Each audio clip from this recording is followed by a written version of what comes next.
चलना कवियों को बुला के, रख कदम तू आगे बढ़ा के।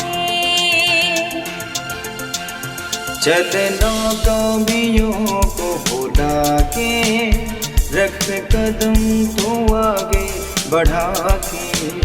तेरी हिम्मत कभी ना टूटे, कर मेहनत पसीना बहा के। चाहे कोई तुझसे रूठे, तेरा हौसला ना टूटे। चाहे कोई तुझसे रूठे, तेरा हौसला ना टूटे। क्योंकि मंजिल अब दूर नहीं, क्योंकि मंजिल अब दूर नहीं, अब दूर नहीं, अब दूर नहीं।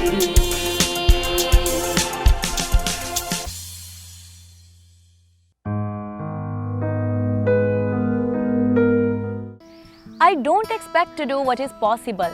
I want to do what is needed to be done. सबको जय यीशु की। मैं श्वेता सेंसिया, स्वागत है आप सभी का प्रोग्राम मंजिल अब दूर नहीं में।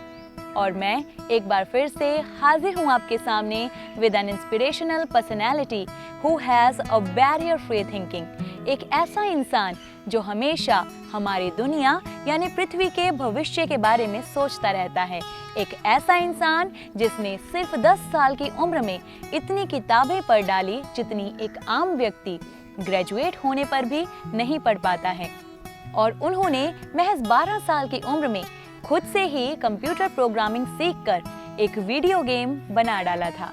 जी हाँ, मैं बात करने जा रही हूँ स्पेसएक्स कंपनी के फाउंडर और सीईओ और इस दुनिया के सबसे रईस इंसान इलोन मस्क के बारे में।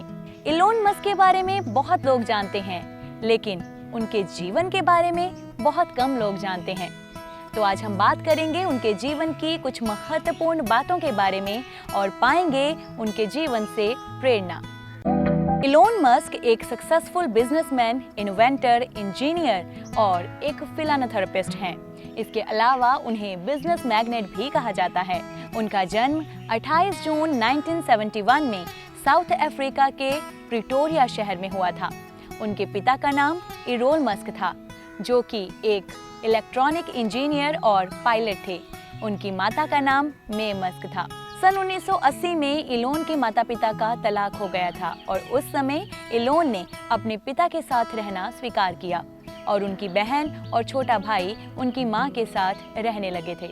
इलोन बचपन से ही बहुत कम बोला करते थे और अपना अधिकतर समय पढ़ाई में व्यतीत किया करते थे। कहते हैं कि जब वो पढ़ाई किया करते थे तब उन्हें आसपास की आवाजें भी सुनाई नहीं दिया करती थी और इसी बात की वजह से उनके माता पिता उन्हें कई बार बहुत से डॉक्टर्स के पास भी लेकर गए, लेकिन डॉक्टर्स के नजरिए से वो बिल्कुल ठीक थे। जब वे 10 साल के थे तब उनके पिता ने उन्हें एक कंप्यूटर लेकर दिया।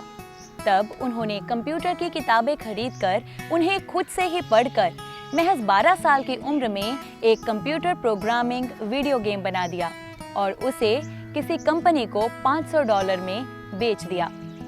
इससे हमें पता चलता है कि वो बचपन से ही काफी प्रोडक्टिव थे और हम ऐसा भी कह सकते हैं कि ये उनकी पहली बिजनेस अचीवमेंट थी।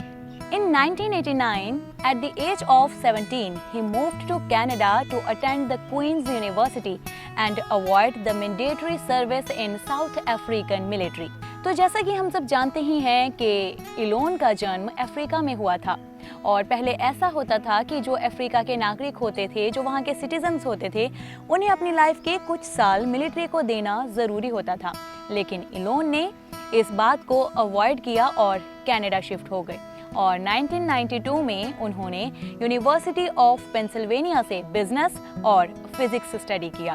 फिर 1999 में वो फिजिक्स में पीएचडी करने के लिए अमेरिका चले गए और वहाँ की स्टैनफोर्ड यूनिवर्सिटी में एडमिशन ले लिया। जब इलोन अमेरिका आए तब वो इंटरनेट से रूबरू हुए और उन्होंने अपना सारा फोकस इंटरनेट की ओर लगा दिया और 2 ही दिन के बाद उन्होंने पीएचडी से अपना एडमिशन भी वापस ले लिया। और उसी साल यानी कि 1995 में ही उन्होंने अपने भाई के साथ मिलकर अपनी सबसे पहली कंपनी Zip2 लॉन्च की। Zip2 एक ऐसी कंपनी थी जो अखबारों को ऑनलाइन सिटी गाइड, सॉफ्टवेयर और लाइसेंस अप्रूव करवाती थी। इसके बाद 1999 में उन्होंने मनी ट्रांजैक्शन के लिए X.com नाम की एक कंपनी खोली। और ऐसा हुआ कि कुछ ही दिनों के बाद कन्फिनिटी नाम की एक कंपनी जो कि मनी ट्रांसफर कंपनी थी, वो भी X.com के साथ ही मिल गई और X.com का नाम बदलकर पेपैल रखा गया। पेपैल को लेकर उनके बोर्ड मेंबर्स के साथ काफ़ी विवाद हुआ और ऐसा हुआ कि पेपैल को ईबे नाम की एक कंपनी को सेल कर दिया गया। और पेपैल को बेचने के बाद इलोन के पास उनके शेयर्स के हिसाब से उन्हें मिले $165 मिलियन। 2002 में इलोन रशिया गए और उन्होंने कहा कि कुछ ऐसे रॉकेट्स का अरेंजमेंट किया जाए जिससे मैं मंगल ग्रह यानी मार्स पर जा सकूं। और रशिया ने उन्हें $8 मिलियन का प्रपोजल दिया। उन्हें लगा कि $8 मिलियन तो बहुत ज़्यादा अमाउंट है और जब उन्होंने नेगोशिएट करने की कोशिश की तो उनके प्रोजेक्ट को रिजेक्ट कर दिया गया। उस रिजेक्शन के बाद जब वो वापस आए तब उन्होंने सोचा कि क्यों ना मैं खुद ही इसे बना लूं। किताबें पढ़ने का शौक तो उन्हें बचपन से ही था और इसी तरह उन्होंने किताबों को पढ़ कर ही अपनी खुद की कंपनी लॉन्च की SpaceX। और SpaceX रीयूजेबल रॉकेट्स बनाने वाली दुनिया की सबसे पहली कंपनी है। तो 2002 में SpaceX कंपनी बनाने के बाद 2003 में इलोन टेस्ला इंक नाम की एक इलेक्ट्रॉनिक व्हीकल्स बनाने वाली कंपनी के साथ जुड़ गए। तो शुरुआत में जितना उन्होंने सोचा था टेस्ला कार उससे दुगनी लागत में बनी और इस वजह से उनकी कार्स भी सेल नहीं हो पाई थी, लेकिन फिर भी उन्होंने हार नहीं मानी और इस पर लगातार काम करते रहे। और आज टेस्ला ऐसी कार्स डिज़ाइन करती है जो कम खर्चे की हैं और जो बिना पॉल्यूशन क्रिएट किए चल रही हैं, बल्कि अब तो आर्टिफिशियल इंटेलिजेंट सिस्टम की वजह से ये कार्स बिना ड्राइवर के भी चल सकती हैं और इनके ट्रायल्स भी काफ़ी सक्सेसफुल रहे हैं। 2006 में इलोन ने सोलर सिटी कंपनी में इन्वेस्ट करके कंपनी को बढ़ावा दिया और 2013 में solar city company solar power बनाने वाली दूसरी सबसे बड़ी कंपनी बन गई। ये कंपनी ग्लोबल वार्मिंग जैसी समस्या को कम करने में अहम भूमिका निभा रही है।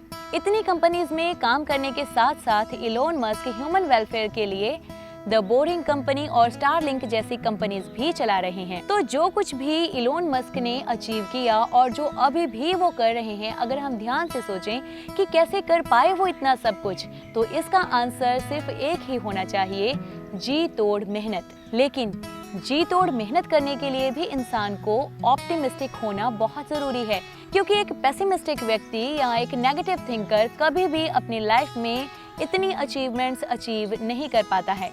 इलोन मस्क की बचपन से ही यही सोच रही है कि सबसे बड़ी प्रॉब्लम है सॉल्यूशन ढूंढना। वो कहते थे कि looking for the solution is the biggest problem. उनका मानना है कि फेलियर इज द ऑप्शन। जहां दुनिया कहती है कि failure is not the option, उनका मानना है कि फेलियर इज द ऑप्शन। यानी कि उनके थॉट प्रोसेस से हमें पता चलता है कि वो एक बहुत ही पॉजिटिव थिंकर यानी कि एक ऑप्टिमिस्टिक पर्सनैलिटी हैं। एक ऐसे व्यक्ति हैं जो पृथ्वी के लिए जीवित रहना चाहते हैं। उन्होंने सोलर सिटी बनाई जो कि सस्टेनेबल एनर्जी क्रिएशन पर काम करती है। उन्होंने टेस्ला बनाई जो कि सस्टेनेबल एनर्जी कंजम्पशन पर काम करती है। यानी कि कुल मिलाकर अगर देखा जाए तो वो ह्यूमन वेलफेयर के लिए काम कर रहे हैं। उनका कहना है कि मुझे वो नहीं करना है जो किया जा सकता है, बल्कि मुझे वो करना है जो करना चाहिए। और जैसा कि मैंने पहले भी कहा शुरुआत में, वो कहते हैं कि I don't expect to do what is possible, I want to do what is needed to be done। उन्होंने जो कहा वो उन्होंने करके भी दिखाया, क्योंकि एक ऐसा इंसान जिसे रॉकेट की ABCD भी ना पता हो और जिसने कभी किसी कॉलेज से रॉकेट इंजीनियर की डिग्री भी ना ली हो, वो इंसान एक ऐसा रॉकेट बना दे जिसके बारे में बड़ी बड़ी रॉकेट कंपनीज को भी ना पता हो, यानी कि रीयूजेबल रॉकेट्स। ऐसे तो रॉकेट्स कई सालों से लॉन्च हो रहे थे, लेकिन इलोन मस्क ने किताबों को पढ़कर अपने आप से चैलेंज लिया और एक ऐसा रॉकेट बना दिया जो कम खर्चे पर अंतरिक्ष में जाकर वापस भी आता है। जब इस रॉकेट को सबसे पहली बार लॉन्च किया गया 2006 में, तो 37 सेकंड के अंदर ही लॉन्च के बाद ये रॉकेट जमीन पर आकर गिर गया और ऐसा गिरा कि इस रॉकेट के टुकड़े टुकड़े हो गए थे। 4 साल से इस प्रोजेक्ट पर काम किया और प्रोजेक्ट फेल। फिर उन्होंने सोचा कि कमी कहाँ रह गई, क्यों नहीं हो पाया लॉन्च, और इस पर मेहनत करते गए और पूरे 1 साल के बाद फिर से उन्होंने वो रॉकेट लॉन्च किया और फिर से वही हुआ, mission failed, project failed, rocket crash और पैसों का भारी नुकसान। ऐसे ही एक के बाद एक 3 प्रोजेक्ट फेल हो गए।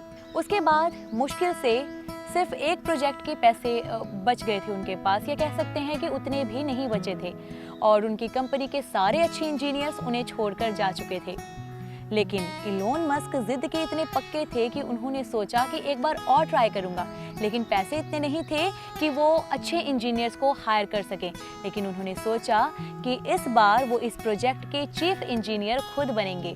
सोचने की बात है कि एक ऐसा इंसान जिसने कभी कोई रॉकेट इंजीनियरिंग की डिग्री नहीं की, वो इंसान ऐसा सोच रहा है। बहुत रिस्की काम था ये। पैसों का पहले ही भारी नुकसान हो चुका था, लेकिन उनकी हिम्मत का नुकसान कभी कोई नहीं कर पाया था। चौथी और आखिरी कोशिश में पूरी जी जान लगा दी और इस बार वो कर दिखाया जो आज तक कभी कोई नहीं कर पाया था। दुनिया का सबसे कम बजट में उड़ने वाला रॉकेट सक्सेसफुली लॉन्च हुआ। साइंस की दुनिया में ये पहली बार नहीं हुआ था, लेकिन इतने कम बजट में उड़ने वाला रॉकेट पहली बार लॉन्च हुआ था। उस इंसान ने ऐसा कर दिखाया जिसे कभी किसी ने रॉकेट बनाना नहीं सिखाया था। कड़ी मेहनत के बाद 2015 में उन्होंने फिर से वापस लैंड करने वाला यानी कि रीयूजेबल रॉकेट लॉन्च किया और इस बार इम्पॉसिबल पॉसिबल हो गया। जो इलोन मस्क ने गोल सेट किए वो उन्होंने अचीव भी किए। आप भी कर सकते हैं, आप भी अपने गोल्स को अचीव कर सकते हैं। जरूरत है तो सिर्फ और सिर्फ ऑप्टिमिस्टिक एटीट्यूड और हार्ड वर्क की। इलोन मस्क का मानना है कि फेल होने से डरना नहीं चाहिए, फेल होना भी एक ऑप्शन है। उनका मानना है कि अगर आप फेल नहीं हो रहे हो तो इसका मतलब कि आप लाइफ में कुछ भी नहीं कर रहे हो। अब इलेक्ट्रिक कार्स बनाना इजी टास्क नहीं था, लेकिन फिर भी उन्होंने किया क्योंकि जरूरी था, ताकि पॉल्यूशन को कम किया जा सके, ग्लोबल वार्मिंग का सॉल्यूशन निकल सके। पहली बार जब उन्होंने कार बनाई तो सोचा कि कॉस्ट $50 लाख के आसपास आएगी, लेकिन कॉस्ट आई $1 लाख के आसपास। फिर से कार बनाई और कॉस्ट थोड़ी कम हुई, उसके बाद थोड़ी और कम, थोड़ी और कम और फाइनली उन्हें सक्सेस मिली और अब जाकर उनकी कार्स बिकनी शुरू हुई हैं। पिछले कुछ सालों में जब लोगों का कहना था कि नहीं हो पाएगा, then also he did it. और एक बार नहीं, अलग अलग फील्ड में कई बार उन्होंने ऐसा कर दिखाया है। जो कुछ भी करना नेक्स्ट टू इम्पॉसिबल था, वो सब उन्होंने पॉसिबल किया। उन्होंने कुछ नहीं सोचा कि लोग क्या कहेंगे, इंसल्ट होगा, उन्होंने इस बारे में कुछ भी नहीं सोचा तो सिर्फ और सिर्फ गोल को अचीव करने के बारे में, और उन्होंने वो करके भी दिखाया। आज यंगस्टर्स को एक डर है कि फैमिली को प्रॉब्लम ना हो जाए, विरोध होगा, फैमिली को प्रॉब्लम में नहीं डालना है, कोई मना ना कर दे, इंसल्ट होगा वगैरह वगैरह। लेकिन मैं कहूँगी कि इस सोच से ऊपर उठें और आप वो ज़रूर करें जो एक्चुअल में आपको करना चाहिए है, जो आपकी नेचुरल इंक्लिनेशन है, जैसा किया हमारी आज की पर्सनैलिटी इलोन मस्क ने, और अभी भी वो करते जा रहे हैं। तो आखिर में इतना ही कहूँगी कि हार हो जाती है जब मान लिया जाता है, हार हो जाती है जब मान लिया जाता है, जीत तब होती है जब ठान लिया जाता है।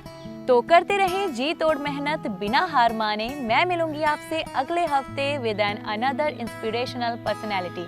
Till then, stay tuned with Pratna Bhavan TV. Stay blessed. God bless you all.